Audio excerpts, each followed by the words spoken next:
Chapter 17. Dr. Kemp's Visitor. Dr. Kemp had continued writing in his study until the shots aroused him.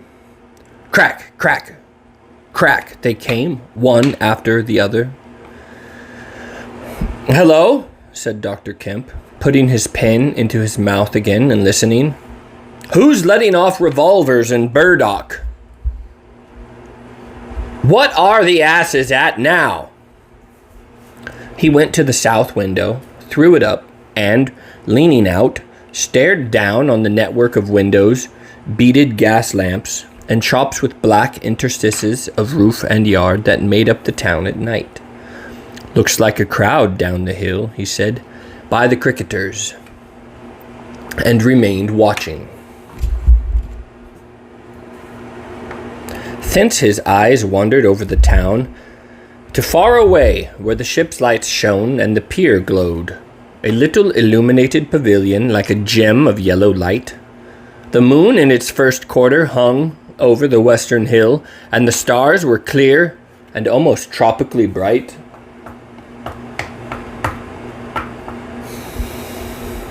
After 5 minutes, during which his mind had traveled into a remote speculation of social conditions of the future, and lost itself at last over the time dimension, Dr. Kemp roused himself with a sigh, pulled down the window again, and returned to his writing desk.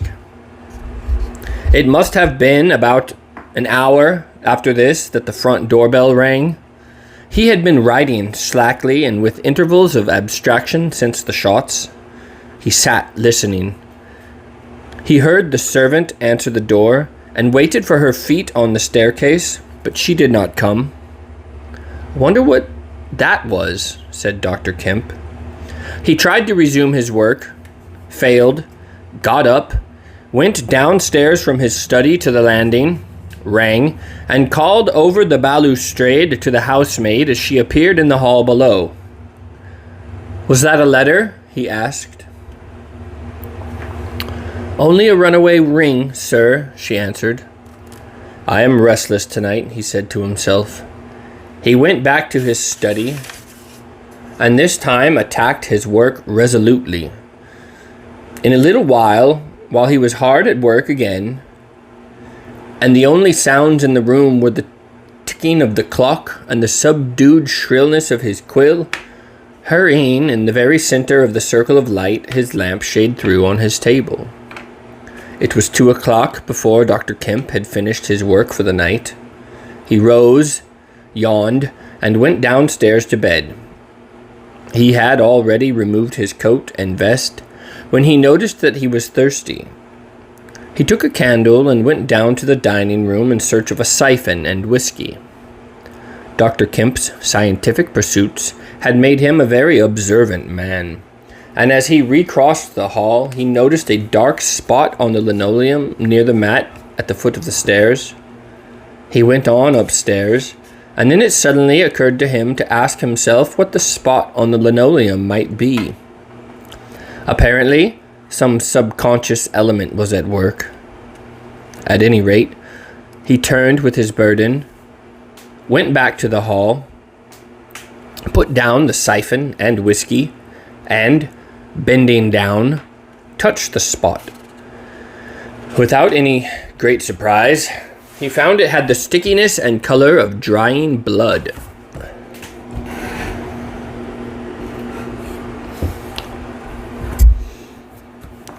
He took up his burden again and returned downstairs, looking about him and trying to account for the blood spot.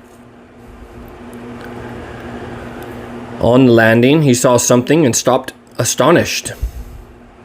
The door handle of his own room was blood-stained. He looked at his own hand. It was quite clean, and he remembered that the door of his room had been open when he came down from his study, and that consequently he had not touched the handle at all.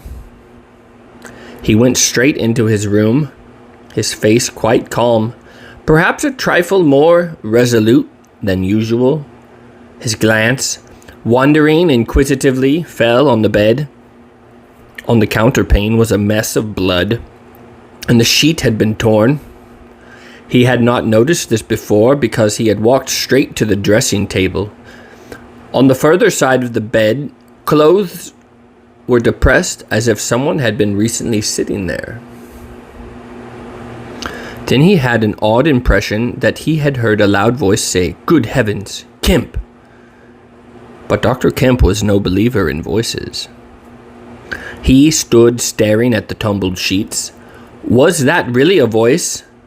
He looked about again, but noticed nothing further than the disordered and blood-stained bed.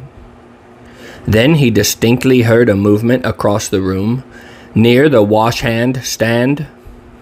All men, however highly educated, retain some superstitious inkling. The feeling that is called eerie came upon him. He closed the door of the room, came forward to the dressing table, and put down his burdens. Suddenly, with a start, he perceived a coiled and blood-stained bandage of linen rags hanging in mid-air between him and the wash-hand stand.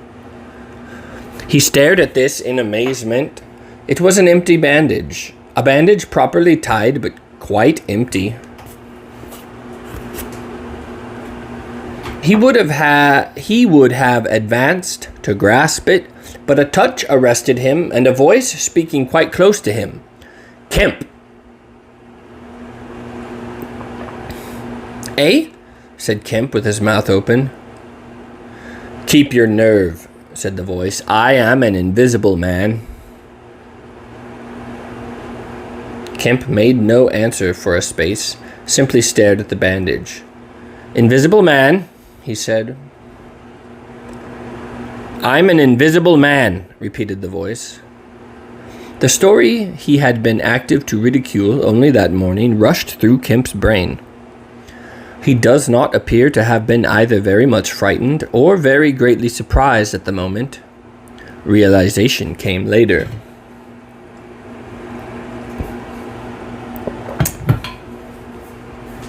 "I thought it was all a lie," he said. The thought uppermost in his mind was the reiterated arguments of the morning. "Have you a bandage on?" he asked. "Yes," said the invisible man. "Oh," said Kemp, then roused himself. "I say, but this is nonsense. It's some trick." He stepped forward suddenly, and his hand, extended toward the bandage, met invisible fingers. He recoiled at the touch, and his color changed. "Keep steady, Kemp, for God's sake. I want help badly. Stop." The hand gripped his arm. He struck at it. "Kemp!" cried the voice. "Kemp! Keep steady!" And the grip tightened. A frantic desire to free himself took possession of Kemp. The hand of the bandaged arm gripped his shoulder, and he was suddenly tripped and flung backwards upon the bed. He opened his mouth to shout, and the corner of the sheet was thrust between his teeth. The invisible man had him down grimly, but his arms were free, and he struck and tried to kick savagely. "Listen to reason, will you?" said the invisible man, sticking to him, in spite of a pounding in the ribs. "By heaven, you'll madden me in a minute." "Lie still, you fool!" bawled the invisible man in Kemp's ear. Kemp struggled for another moment and then lay still. "If you shout, I'll smash your face," said the invisible man, relieving his mouth. "I'm an invisible man. It's no foolishness and no magic. I really am an invisible man, and I want your help. I don't want to hurt you, but if you behave like a frantic rustic, I must. Don't you remember me, Kemp? Griffin, of University College?"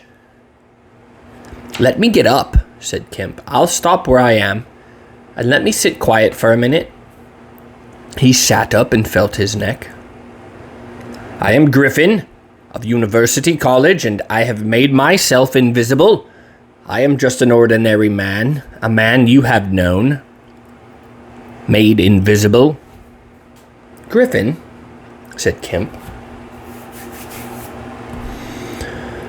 A younger student. Griffin, answered the voice. A younger student, almost an albino, 6 feet high and broad, with a pink and white face and red eyes, who won the medal for chemistry. I'm confused, said Kemp. My brain is rioting. What has this to do with Griffin? I am Griffin. Kemp thought. It's horrible, he said. But what the devilry must happen to make a man invisible? It's no devilry. It's a process, sane and intelligible enough. It's horrible, said Kemp. How on earth? It's horrible enough. It's horrible enough, but I'm wounded and in pain and tired. Great God. Kemp, you are a man. Take it steady. Give me some food and drink and let me sit down here. Kemp stared at the bandage as it moved across the room and then saw a basket chair dragged across the floor and come to rest near the bed. It creaked and the seat was depressed the quarter of an inch or so. He rubbed his eyes and felt his neck again. This beats ghosts, he said, and laughed stupidly. That's better. Thank heaven, you're getting sensible. Or silly, said Kemp, and knuckled his eyes. Give me some whiskey. I'm near dead. It didn't feel so. Where are you? If I get up, shall I run into you? There. All right. Whiskey? Here.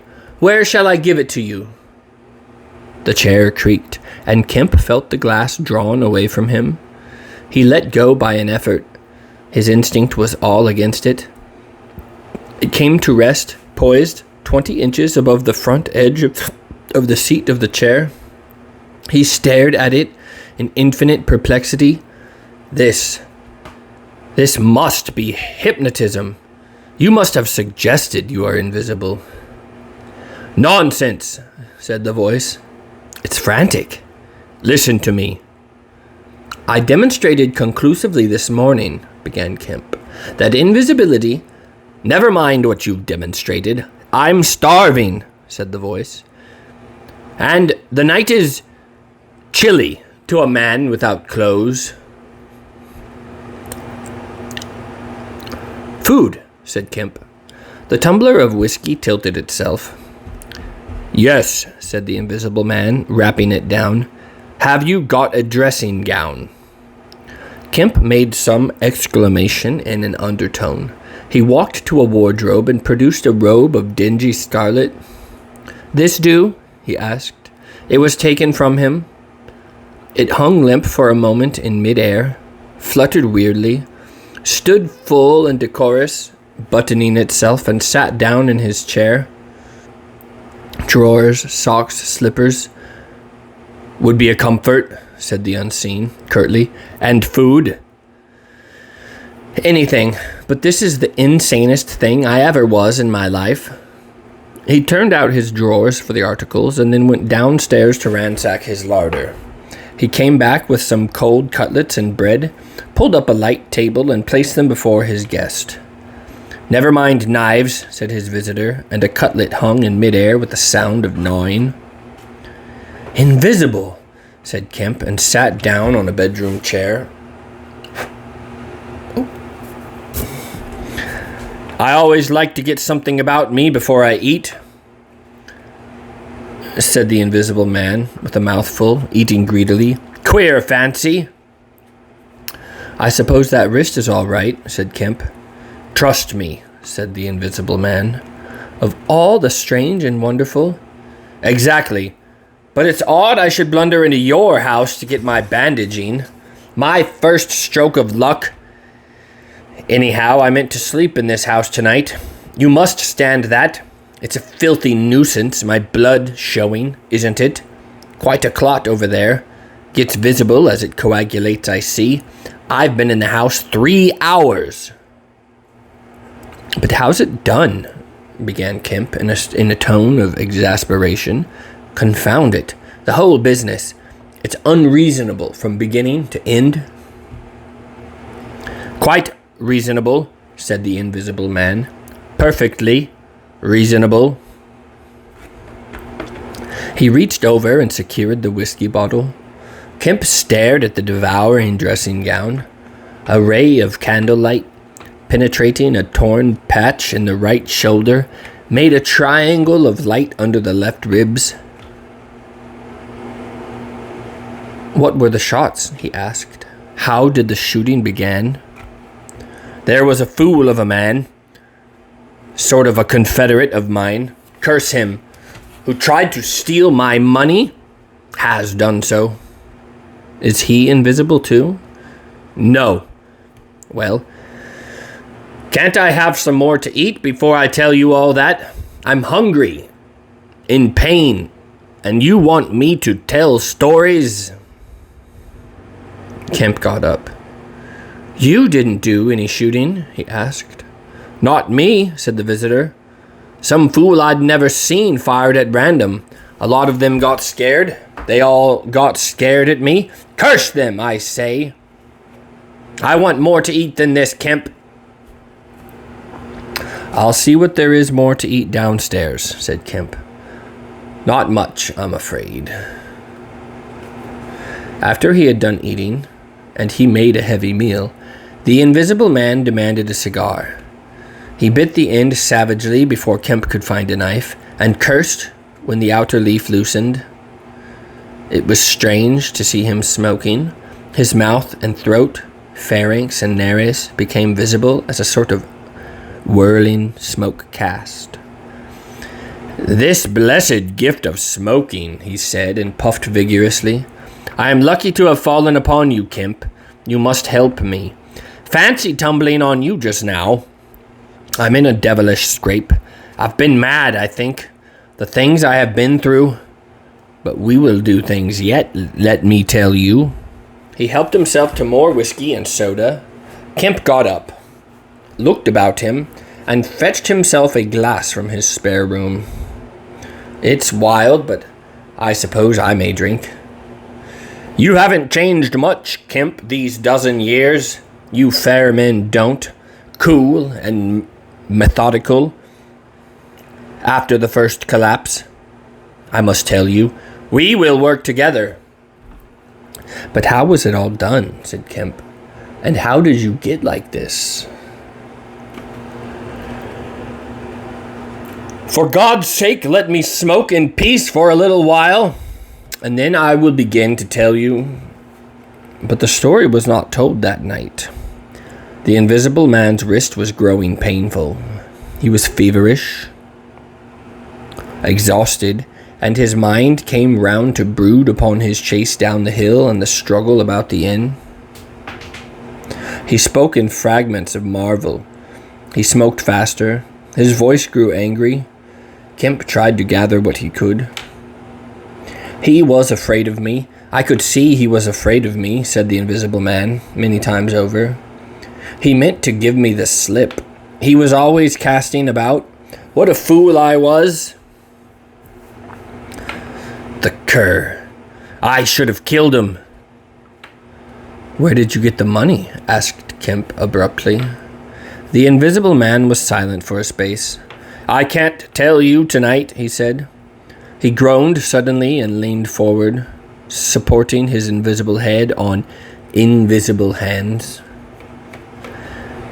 Kemp, I've had no sleep for near 3 days, except a couple dozes of an hour or so. I must sleep soon. Well, have my room. Have this room. But how can I sleep? If I sleep, he will get away. What does it matter? What's the shot wound? Asked Kemp abruptly. Nothing. Scratch and blood. Oh, God, how I want sleep. Why not? The invisible man appeared to be regarding Kemp. Because I've a particular objection to being caught by my fellow men, he said slowly. Kemp started. Fool that I am, said the Invisible Man, striking the table smartly. I've put the idea into your head.